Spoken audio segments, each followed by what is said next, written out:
Welcome to our version of Snooker Eggheads, where we have the mighty CJ de Mooi taking on 6 of our brainiest commentators, or the only 6 we could find, at their own specialist subjects. CJ, we've seen you've been given your almanac. How's it going? It's going to be going on different levels. I've got all the difficult stats, all the highest game scores, all the aggregate frame scores in my head, and I'm having the greatest difficulty actually getting the list of runners-up into my brain. So if the questions are very detailed, I might be okay. If they're very simple, I'm probably going to crash and burn. Good. Yeah. Although not to such a spectacular level as to let Willie beat me. And that would be spectacular. JV, what's your specialist subject and how do you feel?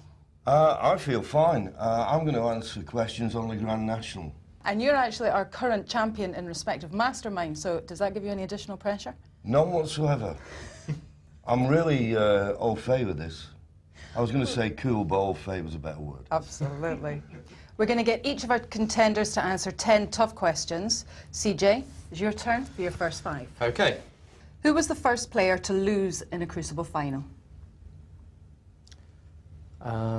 Cliff Thorburn. Correct.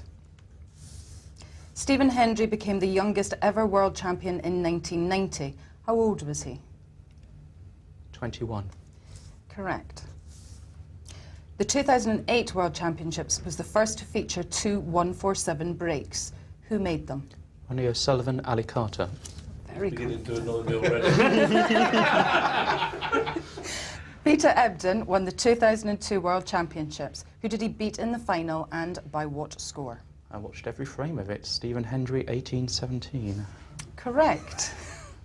Name the 3 players who have beaten Jimmy White in the World Championship final. Steve Davis, John Parrott, Stephen Hendry. Well done. Good luck, Jamie. We're all with you, sir. Thank you very much, ladies and gentlemen. Yeah. The Grand National. Oh, good. Hold on, CJ. I must admit, I'd have got most of them myself. Yeah, you would. Yeah. I would actually, would you? Have your credit, mate. Sorry. It's all right. Sorry, John. All right, lads. Right, JV. The Didn't Grand he do National. well? Fantastic. You're Okay. really under it now. The Grand National. Okay. Question 1. Name the winner of the first Grand National held in 1839. Lottery. Well done. At 5 foot 3 inches, what is the tallest fence on the Grand National course? The chair. Correct. In 1956, Devon Locke famously threw away a winning chance when flopping to the floor on the run-in, but who took advantage and eventually won the race? ESB. Correct. How old was Red Rum when he won the 3rd of his 3 Grand National victories? 11. Incorrect. 65, John.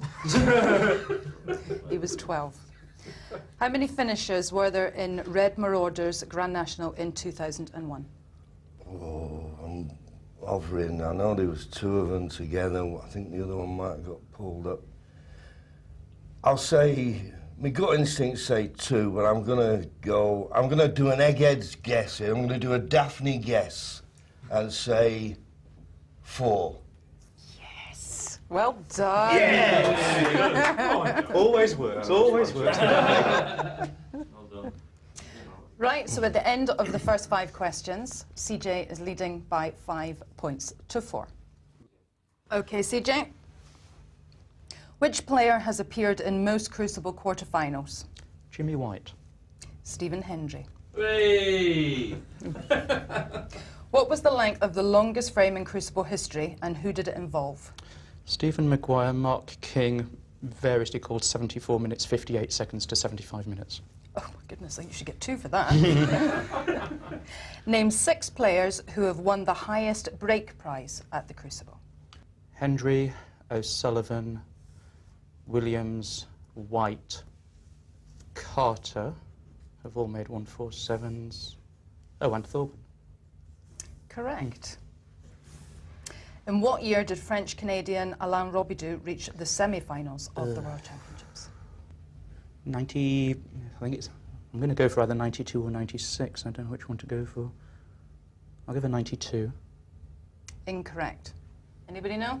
97. Well done. No, some of it. Who did Ronnie O'Sullivan beat and by what score to capture the first of his 3 Crucible titles in 2001? It was John Higgins. I don't know this one. I'll try 1814. You are good. Well done. JV, Okay. you're in with a chance. Thank you. Which female jockey became the first woman to complete the national course in 1982? Geraldine Rees. Correct. Which horse clocked the fastest time ever recorded for the race when winning in 1990? 1990. What won it in 1990? Oh, sorry, you're asking me, aren't you? Oh, I might be wrong here. I'll say Corbière. Mr. Frisk. Yeah. 8 minutes, 47.8 seconds. I was going to say the time, but I just couldn't remember the name of the horse. Who is the oldest jockey to win the national? Dick Saunders on Grittar. How old was he, do you know? I don't know, probably about 52 or something, was he?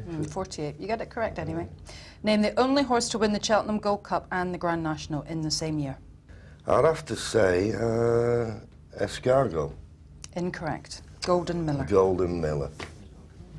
How many attempts did it take Tony McCoy to win the Grand National? I think this was his 15th attempt. Correct. Golden Miller! Why didn't I say Golden Miller? Sorry, guys.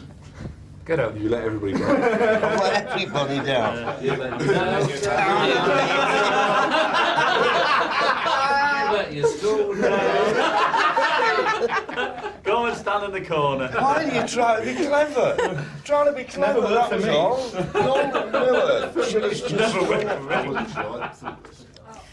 Well, that concludes the first episode. CJ de Mooi, 8 out of 10. Well done. Not bad.